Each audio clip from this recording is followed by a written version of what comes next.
pendule de torsion. Nous allons mesurer la période T0 en fonction de J delta, moment d'inertie de la barre. Alors quand la barre est sans masselette, nous avons une période T0. 1, 2, 3, 4, 5, 6, 7, 8, 9, 10, 11, 12, 13, 14, 15, 16, 17, 18, 19 et 20.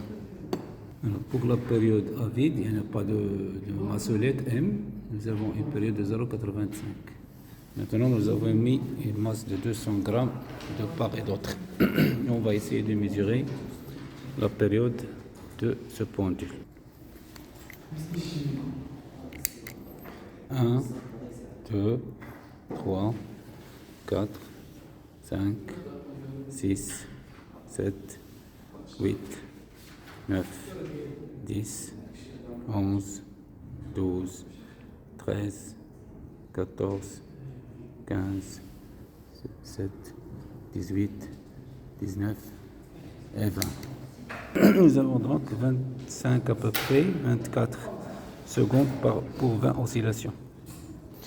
Donc le résultat que nous avons trouvé pour une distance D entre la masse et le fil métallique, 4,5 cm, nous avons une période de 1,25. Maintenant, on va prendre 5,5 cm. Donc, nous mesurons la distance entre la tige et là, nous avons donc c'est 5,5 cm. D'accord? Du centre d'inertie G, c'est le milieu.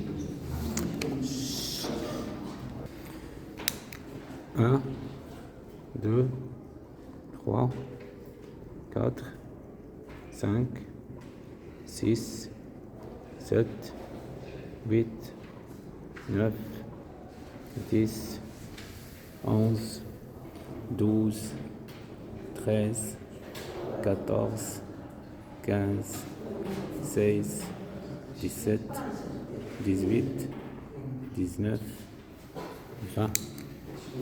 Donc nous avons à peu près 30 secondes pour 20 oscillations. Donc le résultat c'est 1,5 secondes pour la période T0. Maintenant on va prendre 6,5 cm entre la tige et le centre d'inertie G de la masselette. 6,5. On va mesurer la période.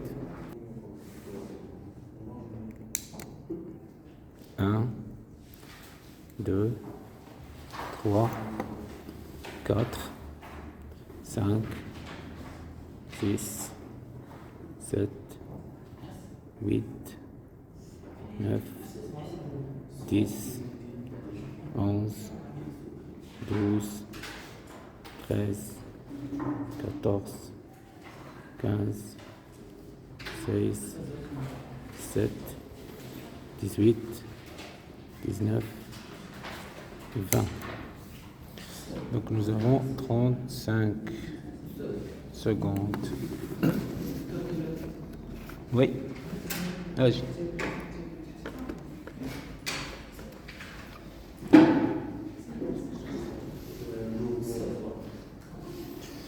Donc c'est 1,75 secondes. Maintenant on prend 7,5 cm de distance du centre d'inertie G de deux fils. On mesure la période.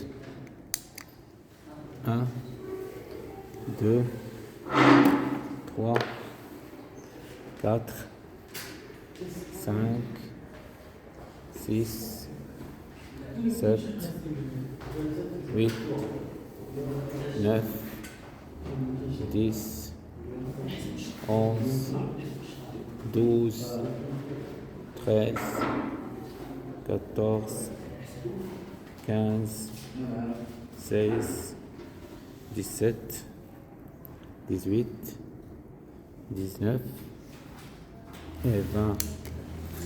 Donc nous avons 38 pour 20 oscillations. Donc nous avons 1,9 secondes. Maintenant on va prendre 8,5 cm entre la tige et entre l'axe et le centre d'inertie de la masselette. On écarte le pendule de sa position d'équilibre et on le laisse dans le cas d'oscillation. On va mesurer la période T0. 1, 2, 3, 4, 5, 6, 7, 8, 9 et 10. On trouve 2,1 secondes. Donc on remarque que plus la distance entre les masselettes et l'axe augmente, plus la période augmente. Nous avons J delta de la tige avec les masselettes, c'est J0 à vide plus 2mt carré. T0 est égal depuis la racine J delta à vide sur C. C c'est la constante de torsion du fil. J delta c'est le moment d'inertie de la tige.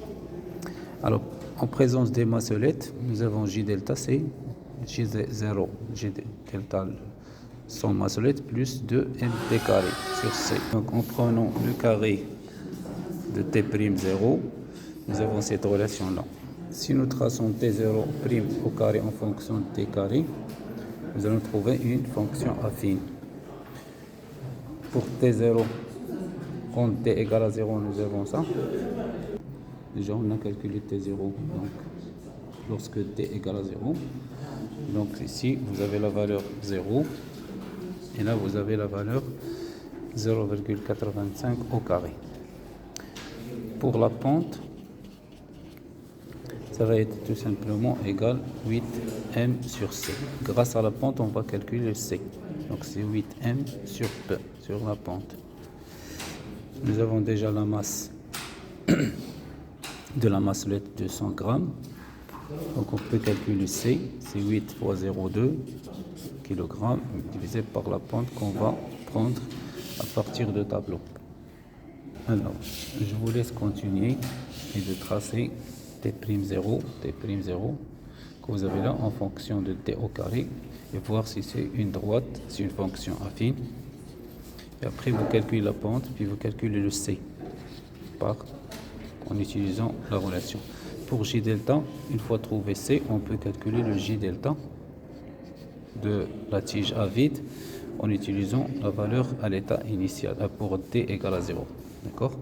Déjà, vous avez J delta, ça va être 0,85 au carré fois C divisé par 4pi carré. Déjà, vous allez calculer le C, vous allez trouver le J delta. D'accord? Alors, pour l'unité de J delta, c'est kilogramme mètre au carré. Donc, c'est parce que c'est mt carré. mt carré, kilogramme mètre. Pour l'unité de C, vous avez le moment en newton par mètre, θ en radian. Donc ça va être newton mètre par radian, c'est l'unité de C.